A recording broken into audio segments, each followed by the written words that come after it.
এটা সত্যিই একটা গর্বের বিষয় যে এতদিন পর আমাদের বগুড়া সিটি কর্পোরেশন হতে যাচ্ছে। সামনে প্রধানমন্ত্রী এটা উদ্ভাবন করবেন। এটা সত্যি সেই সাথে আমাদের ভাগ্যেরও বিষয়। হ্যাঁ, আমাদের বগুড়া অনেকটা অবহেলিত হয়েছিল এতদিন।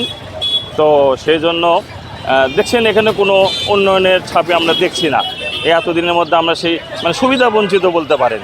সে এই সিটি কর্পোরেশনের মাধ্যমে আমরা সব সুবিধাগুলি পাবো এবং নিঃসন্দেহে এই শহরটার শুধু উন্নয়নে না, আমাদের সবচেয়ে একটা সমস্যারও দিক হচ্ছে বর্তমান সমস্যা, সেটা হচ্ছে যানজট। আমার মনে হয় সিটি কর্পোরেশনের মাধ্যমে সেই যানজট থেকে আমরা নিরসন পাবো আশা করছি। বগুড়াবাসীর দীর্ঘদিনের স্বপ্ন বগুড়া সিটি কর্পোরেশন যে আমাদের মাননীয় প্রধানমন্ত্রী জনাব তারেক রহমান যে উদ্বোধন করতেছেন, ওনার কাছে আমাদের এই দীর্ঘদিনের যে দাওয়া সেটা হচ্ছে যে উনি আজকে আগামীতে যে 20 তারিখে উনি বগুড়া পৌরসভাকে সিটি কর্পোরেশন হিসেবে যে উন্নতি করবেন, সেই হিসেবে প্রধান যে সমস্যাটা সেটা হচ্ছে যে বগুড়ার এই যানজট। এই যানজটটা বগুড়ার থেকে উনি আমাদের 1 নম্বর দাবি হচ্ছে যে বগুড়ার এই সিটি কর্পোরেশন হিসেবে সেটা হলো বগুড়াবাসীর যানজটটা মুক্ত করা।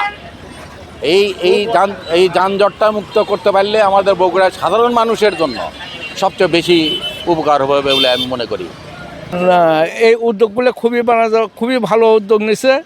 হ্যাঁ, উনি যে উদ্যোগগুলো নিছেন এটা যদি বাস্তবায়ন হলে মানে অনেক সুন্দর মানে আমাদের বাংলাদেশ হবে। এখন সিটি কর্পোরেশন হলে আমাদের নাগরিক সুবিধা কিছু বৃদ্ধি পাবে, যেটা মানে সত্যি মানে পৌরসভা রাস্তাঘাট সবই তো মানে এখন রাস্তাঘাটে তো চলাই যায় না এই অবস্থা। এখন সিটি কর্পোরেশন হলে রাস্তাঘাট রিভ্যালুয়েশন হবে, রাস্তাঘাট একটু ভালো হবে, আমাদের অন্যান্য সুযোগ সুবিধা একটু হতে বেড়ে যাবে। এটা তো মানে আমাদের এক হিসাবে সৌভাগ্য যে তারেক সাহেব আমাদের এই যে বঞ্চিত ইয়ার থেকে আমরা মানে বগুড়ার নাম শুনলে সেখানে মনে করেন যে আমরা ভাইবার থেকে আউট, বিসিএসও অনেক পরীক্ষাও দেয় নাই, এমন অবস্থা। ধরুন বাড়ি বগুড়ায়, তাহলে তো তার চাকরি হবে না।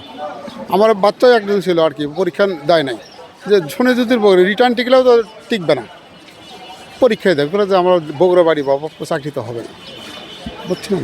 তা এখন সেই হিসেবে আমরা আশা করি যে আমরা যে বঞ্চিত অবস্থায় ছিলাম সেখান থেকে আমরা আশা করি এই জিনিসগুলো একটু ভালো হবে, রাস্তাঘাট ভালো হবে, চলাফেরা নাগরিক সুযোগ সুবিধা বেড়ে যাবে এবং যেখান থেকে আমরা বঞ্চিত ছিলাম সেখান থেকে আমরা আরও একটু অগ্রগতি, লাইফস্টাইল একটু চেঞ্জ হয়ে যাবে, ভালো হবে। এবং বিশ্ববিদ্যালয় কথা যেটা আমরা দীর্ঘদিন যাবত বহুদিন যাবত আমরা শুনতেছি বগুড়া একটা বিশ্ববিদ্যালয় হবে, কিন্তু আসলে তো হয় নাই, হলেও বাজেট আসে না, নানান সমস্যা করে কেটে গেছে। কিন্তু এবার আশা করি যে আমরা করে এই আশাগুলো সবগুলো পূরণ হচ্ছে, মানুষ স্বতঃস্ফূর্তভাবে এটা সাদরে গ্রহণ করতেছেন। আপনি জানেন যে আগামী 20 এপ্রিল মাননীয় প্রধানমন্ত্রী বগুড়া সফর করবেন এবং আমরা আশা করছি ওই দিনই বগুড়া পৌরসভাকে বগুড়া সিটি কর্পোরেশন হিসেবে ঘোষণা করবেন তিনি। তো এটা বগুড়াবাসীর দীর্ঘদিনের একটা আকাঙ্ক্ষার বাস্তবে রূপ লাভ করবে। সিটি কর্পোরেশন হলে বগুড়া পৌরসভা সিটি কর্পোরেশনে রূপান্তর হলে তার কাজের পরিধি, কর্মপরিসর অনেক বৃদ্ধি পাবে এবং এখানে নাগরিক যে সুযোগ সুবিধাগুলো আছে সেগুলোও অনেক বৃদ্ধি পাবে। সেখানে যোগাযোগ ব্যবস্থা, স্বাস্থ্যসেবা থেকে শুরু করে নাগরিক যে সকল সুযোগ সুবিধা আছে সেগুলো আরও বেশি পরিসরে নাগরিকদের মাঝে পৌঁছে দেওয়া যাবে।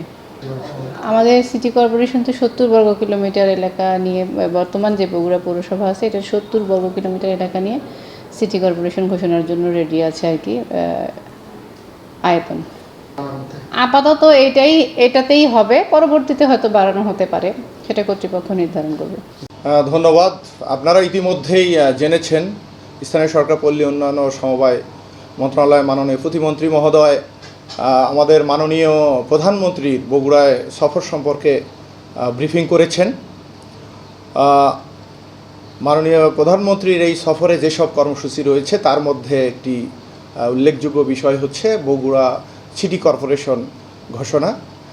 তো এটা আমরা মাননীয় প্রতিমন্ত্রীর নিকট থেকে নিশ্চিত হয়েছি। তো সিটি কর্পোরেশন হলে এখানকার এটি মহানগরে পরিণত হবে এবং এখানকার নাগরিক সুবিধা অনেক বৃদ্ধি পাবে। আপনারা জানেন বগুড়া বাংলাদেশের সর্ববৃহৎ পৌরসভা ছিল। এটি আসলে আরও আগে, এক যুগ আগেই সিটি কর্পোরেশন হওয়া সমস্ত ক্রাইটেরিয়া ফুলফিল করেছিল। সিটি কর্পোরেশন হওয়া উচিত ছিল। 3-4টি সিটি কর্পোরেশনের থেকে এটি আয়তন জনসংখ্যার দিক দিয়ে অনেক বড়। তো সিটি কর্পোরেশন হলে এখানে নাগরিক সেবা অনেক বৃদ্ধি পাবে। যেমন আমাদের এত বিশাল প্রায় 69 বর্গ কিলোমিটার আয়তনের এই পৌরসভায় পরিচ্ছন্ন কর্মসূচির জন্য আমাদের মাত্র 20টি ট্রাক রয়েছে, তাও আবার 17টি ভাড়া করা। তো এই দিয়ে আসলে পরিচ্ছন্ন কর্মসূচি বাস্তবায়ন সম্ভব হয় না। অন্তত 50-60টি গার্বেজ ট্রাক প্রয়োজন। সেটি সিটি কর্পোরেশন হলে সিটি কর্পোরেশন সেটি পাবে, বরাদ্দ পাবে। এছাড়াও এখানে মাত্র 350 পরিচ্ছন্নতা কর্মী দিয়ে আমরা পরিচ্ছন্নতা কার্যক্রম করি। আর সিটি কর্পোরেশন হলে 1,500 থেকে 2,000 বা আরও বেশি পরিচ্ছন্নতা কর্মী থাকবে। স্বভাবতই পরিচ্ছন্নতার মান যেমন বাড়বে, তেমনি উন্নয়নমূলক কর্মকাণ্ড আরও বৃদ্ধি পাবে। সিটি ডেভেলপমেন্ট ফান্ড সহ অনেক এখানে প্রজেক্ট আসবে উন্নয়নের জন্য। রাস্তাঘাট, ড্রেনেজ ব্যবস্থা উন্নত হবে।